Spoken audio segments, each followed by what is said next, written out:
据了解，在中共当局严厉的中共病毒清零政策封锁中，至少有5名西藏人自杀结束了生命。如果藏人分享有关情况的信息，中国政府则威胁要惩罚他们。与此同时，流亡藏人精神领袖达赖喇嘛在西藏严酷的中共病毒疫情封锁中，呼吁藏人要充满勇气，表示真相终将胜利。藏人行政中央近日发表声明指出，唯有达赖喇嘛本人才拥有转世决定权。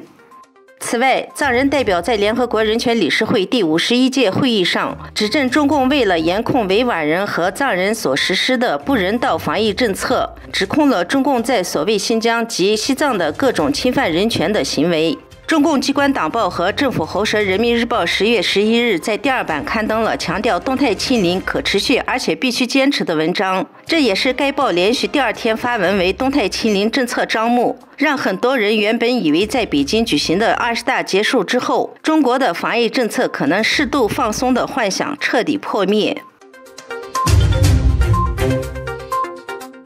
中共20大将于16日在北京召开。大会前夕，中共20大新闻中心宣布，将于15日在人民大会堂举行新闻发布会。据悉，会上中共20大新闻发言人将介绍大会准备情况和议程，并回答中外媒体关心的问题。不过，因中共病毒疫情防控安排，公告称新闻发布会在20大媒体中心设分会场，记者在分会场参会。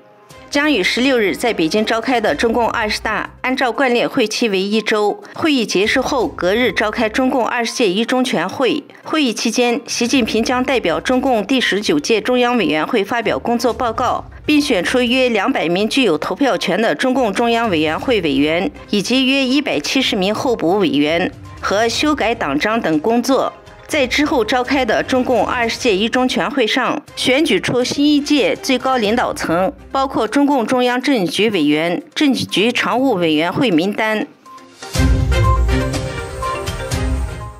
10月11日，英国高级官员警告，中共正在利用新科技发展并实施监控百姓的技术，而这种做法危及全球安全。英国最高情报及安全机构英国政府通信总部主任指出，中共领导层控制民众是出于对自己的公民、言论自由、自由贸易和开放的技术标准和联盟的恐惧，以及对整个开放、民主秩序和基于规则的国际体系的恐惧。这种恐惧加上中共获得的实力，正在促使他采取可能对所有人构成巨大威胁的行动。同时，中共的领导人正在寻求利用数字货币和北斗卫星导航网络等技术来加强对国内公民的控制，同时阻断与其他国家与太空的联系，允许监测民众的所有支付和交易活动，以及可能逃避来自西方的俄罗斯自入侵乌克兰以来所面临的类似制裁。